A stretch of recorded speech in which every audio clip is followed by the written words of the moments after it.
اللہ تمام علماء کی پاکستان میں حفاظت فرمائے اور اللہ تعالیٰ تمام دینی مدارس کی حفاظت فرمائے، دین کے کام کرنے والوں کی حفاظت فرمائے۔ ہم نے عمرہ کر لیا ہے لیکن نیت نہیں کی تو طواف کرنے کیوں گئے تھے؟ اللہ کے بندے کیوں وہم میں پڑتے ہو؟ نیت تھی تو عمرہ کیا، طواف کیا، صفا مروا دوڑے، نیت نہیں تھی۔ سبوح قدوس رب الملائکۃ ہم پڑھ سکتے ہیں۔ حدود حرم سے باہر جانے کے بعد ضروری نہیں ہے کہ احرام باندھیں، میقات کے باہر جانے کے بعد، جیسے طائف جائیں تو پھر احرام ضروری ہے، رابغ جائیں تو احرام ضروری ہے، مدینہ پاک جائیں تو ضروری ہے، یہ تو نہیں کہ جدے جائیں وہاں ضروری نہیں ہے۔ حضور کے زمانے میں جب اذان ہوئی تو گویا کہ آپ کے حکم سے تھی۔ کہتے ہیں جی کہ اذان سن کے کہتے ہیں شیطان بھاگتا ہے، کتنا دور جاتا ہے تمہیں بتاتا نہیں ہو، تو تم اس کے ساتھ دوڑ لگا کے پوچھا کرو نبی کہاں جا رہے ہو؟ میں تو یہاں کھڑا ہوں، مجھے کیا پتا کتنا دور جاتا ہے، جہاں تک آواز آتی ہے حدیث میں یہ ہے۔ بہرحال اللہ تعالیٰ جن کی اولادیں ان کو صالح بنائے، ان کے نصیب اچھے کرے۔ بہرحال کشمیر کے لیے میرے خیال میں کوئی ایسا مسلمان نہیں ہو سکتا جو دعا نہ کرتا ہو، ان کے دلوں سے دعائیں نکلتی ہیں۔ آج کل وہ ظلم کی چکی میں پس رہے ہیں۔ آج تقریباً 68 روز ہو گئے ہیں کرفیو کو، ہر چیز بند ہے، کوئی چیز اندر نہیں آ سکتی۔ اب تو ان بیچاروں کو کھانے پینے کا بھی خطرہ ہو گیا ہے، اور عورتوں اور بیٹیوں کی عصمتوں اور عزتوں کے لٹنے کا بھی خطرہ ہے۔ اللہ ان کی حالت میں رحم فرمائے، اور اللہ تعالی مسلمانوں کے اندر پھر کوئی جذبہ پیدا فرما دے، یا اللہ اپنی شان سے کوئی عمر پیدا کرے جو ان کو آزاد کرائے۔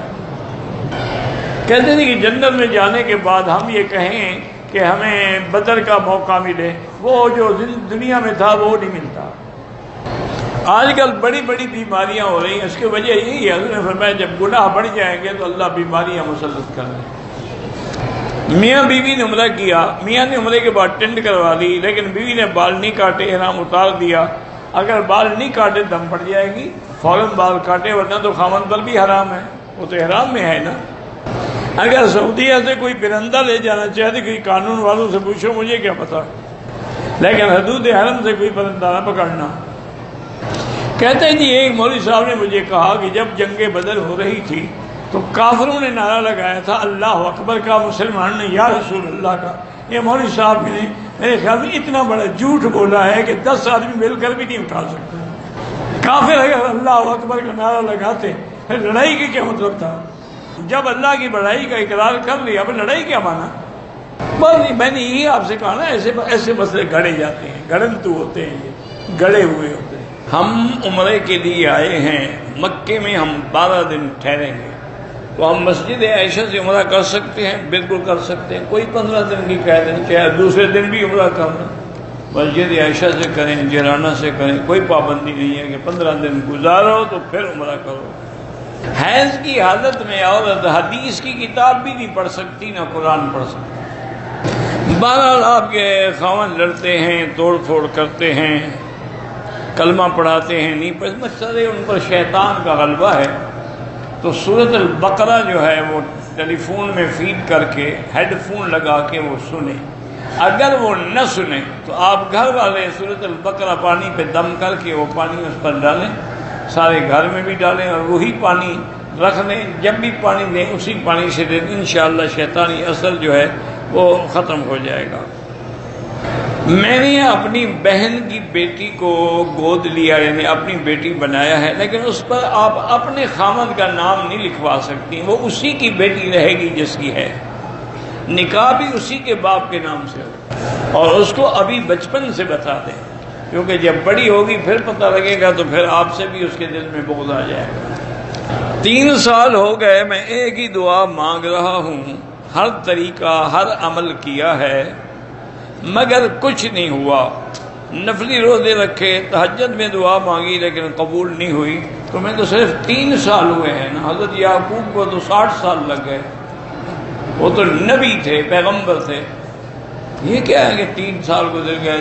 جب اللہ چاہے یہ بھی قبولیت ہے کہ خدا تمہیں توفیق دیتا ہے دعا مانگنے، مانگتے رہو۔ بہرحال کوئی حاجی ہیں شارجہ میں بیمار ہیں، اللہ شفا عطا فرمائے۔ اگر ہم اپنے ہوٹل سے یا گھر سے غسل کر کے تیار ہو کے میقات پہ جائیں پھر احرام وہاں باندھیں، ٹھیک ہے وہاں باندھیں، اصل تو ہے کہ نیت وہاں سے کریں گے۔ بہرحال حالت احرام میں تھے، آپ نے حلق نہیں کرایا تھا، کسی نے آپ کے ہاتھ پہ عطر لگایا، اگر آپ نے فوراً صاف کر دیا تو کوئی دم نہیں۔ اگر عمرے کے طواف میں ویل چیئر دھکیل رہا تھا، 7 چکر مکمل ہوا تو یاد آیا کہ میں نے کندھا بھی نہیں کرا، رمل بھی نہیں کیا، کوئی بات نہیں کیا تو کوئی حد نہیں، وہ ثواب ہے، دم کوئی نہیں۔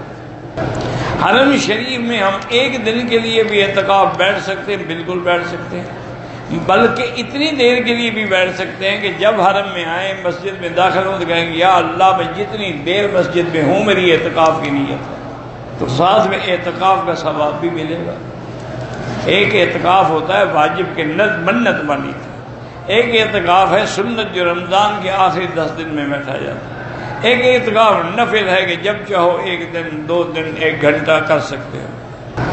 حضرت یوسف کی صاحبزادی کا نام بتا دیے، کسی جگہ پر منسا اور کسی جگہ پر منیسا، مجھے نہیں پتا ان کی بیٹی کا نام، مجھے تو اپنے بھائیوں کی بیٹیوں کے نام نہیں یاد ہے، تم یوسف علیہ السلام کی بیٹی کے نام پوچھ رہے تھے، تم نے کلمہ نبی کا پڑھا ہے، ان کی بیٹیوں کے نام تمہیں اچھے نہیں لگتے کیونکہ وہ ایک نیا نام ہے نا، منیسا منسا، کوئی عقل کی بات، پتہ نہیں وہ کس زبان کا نام ہے، وہ تو عبرانی کا نام ہوگا۔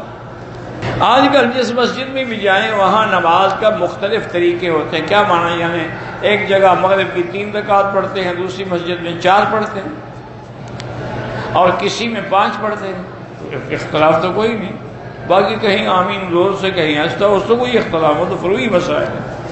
ہندوستان سے آ کے عمرہ کر لیا ہے، دوبارہ عمرہ کرنا ہے تو آپ کی مرضی ہے، جیرانہ سے کریں، مسجد عائشہ سے کریں۔ بہرحال ہندوستان کے مسلمانوں کے لیے ہم ہمیشہ دعائیں کرتے ہیں، اللہ ان کے احوال پہ رحم فرمائے اور اللہ ان کو کفر کے ظلم سے محفوظ رکھے۔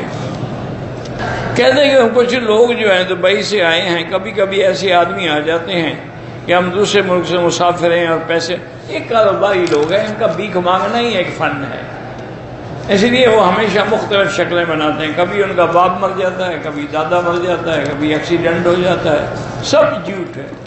فجر کے بعد جو آپ کا عربی زبان میں درس ہوتا ہے وہ نیچے ہوتا ہے، اسی گیٹ نمبر 74 سے آگے۔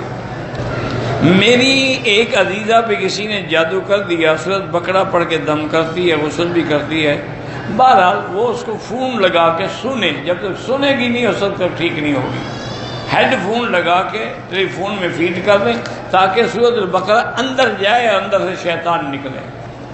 توبہ کرنے سے گناہ کبیرہ معاف ہو جاتا ہے۔ میں نے حالت احرام میں بیوی کو بغیر شہوت کے بوسہ دیا، دم تو نہیں ہے، شہوت کے بغیر بوسہ دینے کا کیا مطلب ہے؟ خوشامد کر رہے تھے۔